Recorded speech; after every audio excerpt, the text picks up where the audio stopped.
ছেড় দিতেছেন, এই সময় এসে ছেড় দেন না স্যার। আপনি যদি এভাবে যদি আমাদেরকে হ্যারাসমেন্ট করেন, হ্যারাসমেন্ট কিভাবে আবার কথা বলেন, আপনি কথা বলবেন না। আরেকজনের জিনিস আমাদের নিজেদের প্রতিষ্ঠানের নাম দিয়ে চালাচ্ছে, নিচে কিন্তু আরেকটা স্টিকার আছে। শোনেন, এটা আমি বলি এটা আমি ব্যাখ্যা দিই স্যার। যদি আমাকে সুযোগ আমি বলেন আমি চলে যাব। এটা ব্যাখ্যা হলো পারফিউম আমরা যদি সিক্রেট, প্রত্যেকটা দোকান প্রত্যেক সিক্রেট আছে। আমি যদি একটা লেভেল ব্যবহার করি সে কাস্টমার ঘুরবে, এটা তার ব্যবসায় সিক্রেট। সে এত টাকা ইনভেস্ট না আপনি বলতে পারেন না স্যার, এত টাকা ইনভেস্ট করে বসে তার একটা রাইট আছে। তাহলে আপনার একটা সরকারের কাছে অনুমতি নিতে হবে। এটা আরেকজনের জিনিস তৈরি করা একটা লেভেল আছে, তার উপরে উনি আবার নিজের লেভেল। এটা যে অরিজিনাল ফ্রান্স থেকে আসে, সে ফ্রান্সে মনে করেন যে ইম্পোর্টার তার থেকে নিল, সেই লেভেল ওটা তার নিজের লেভেল দোকানে যে পারলো। এটা করা যাবে না, এটা আইনে নিষেধ। আরেকজনের জিনিস এটা তো ইন্ডাস্ট্রিয়াল প্রোডাক্ট না, আপনাকে বুঝতে হবে স্যার। আমরা বুঝে আসছি, আমি বলি এইটা হলো রুট লেভেল। কথা বলুন, এইটা হলো রুট লেভেল, এটা কোনো ইন্ডাস্ট্রি না। সব জায়গায় একই নিয়ম। আমাকে শোনেন, আপনি যদি এভাবে যদি আমাদেরকে হ্যারাসমেন্ট করেন, আমাদের রাস্তায় বসতে হবে। আমি রাস্তায় বসতে হবে আমাকে হ্যারাসমেন্ট কিভাবে এই জন্য বললাম। আপনার পদবি এখানে স্যার আপনি উত্তেজিত হবেন না, আপনি উত্তেজিত হবেন না স্যার, আপনি উত্তেজিত হবেন না। আমাকে বলতে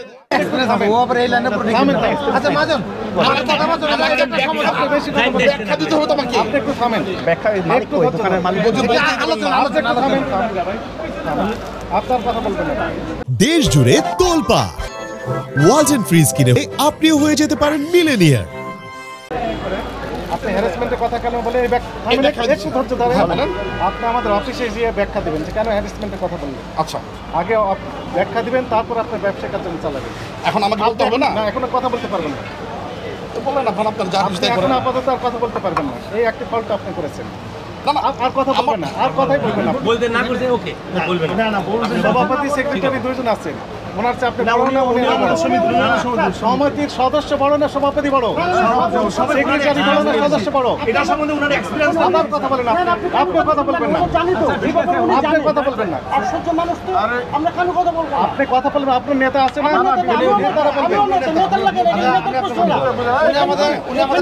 নেতার প্রশ্ন না, নেতার প্রশ্ন। আপনি কথাটা শোনেন প্লিজ, আমাদের কথাটা শোনেন। না না, আপনি আমার কথাটা শোনেন। আপনার কথা শুনবো না, আমরা অফিসে ডাকলাম যাবো, কিন্তু আমাদের কথা শুনবো কেন? আমাদের কথা শুনবেন না? এই বিষয় সেই বিশেষজ্ঞ শুনবো। আপনি যাকে কথাই বলতে দেবেন না তাহলে তো হইল না। আপনি তো থামাই দিতেছেন যে কথা বলবেন না, আপনি ছেড় দিতেছেন, এই সময় এসে ছেড় দেন না স্যার, এই সময় ছেড় দেন না। সভাপতি সাহেব, না না, সভাপতি আপনি যে কথা বলতে বড় না উনি বড়? না, বড় ছোট কথা না, এখানে আমরা সবাই ব্যবসায়ী মানুষ, উনি জানে, উনি সবচেয়ে এই ব্যাপারে উনি সবচেয়ে ভালো জানেন। কথা শুনবো তো, আপনার কথা শুনবো। এখানে শুনবো না, আপনি ধমকান না, কিছু নাই না, আপনি ধমক দিতে পারেন না আমাদেরকে। আপনি দেশের নাগরিক, আমি দেশ, আপনি তো সরকারি, আমাদের কথা শুনবেন। আপনি দেখেন, আপনি ক্ষমতা দেখাতেন, অপব্যয় করবেন, এটা তো ভালো না। সবই অনিয়ম, সবই অনিয়ম। অপব্যয় দেখাবেন, কথা শুনবে না, একটা মামলা হবে, এটা নিয়মিত মামলা হবে। সেই আচরণ হয়েছে, আমরা অফিসে বসে কথাটা শুনবে না, কথা হয় নাই। উনি এটা জানি, ওনার উনি আবার এই ব্যাপারে অভিজ্ঞতা দেখাও, অভিজ্ঞতাই নাই, ওনার কথা শোনার কোনো অভিজ্ঞতাই নেই। উনি এটাকেও বৈধ বলতেছে যে আরেকজনের লেভেলের উপরে, ওনার তো কোনো অভিজ্ঞতাই নাই। কি অভিজ্ঞতা বললাম না, উনি হচ্ছে নিয়মিত মামলা হবে। উনি সবচেয়ে বেশি উনি এই ব্যাপারে অনেক ভালো বোঝেন। আপনার আওয়াজ তো অনেক বেশি, কথা বলতেছেন। অবৈধ জিনিসগুলোকে এটা নিয়মিত মামলা দায়ের করবো আমরা, কোর্টে যাবেন আপনারা। উনি খুব ভালো বোঝেন, এই জন্য না, উনি ভালো বোঝেন না, উনি কিছুই বোঝেন না। ভালো বোঝেন না খারাপ বোঝেন সেটা আমরা আমিও বুঝে শুনে আসছি, এখানে দায়িত্ব নিয়ে আসছি।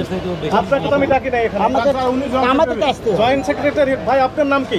এটার নিচে একটা লেভেল দেওয়া। সিম্পল কথা বুঝেন না, কোনো সভাপতি সেক্রেটারি যেখানে আছে সেখানে অন্য কারোর সাথে কথা বলার আমার প্রয়োজন নেই।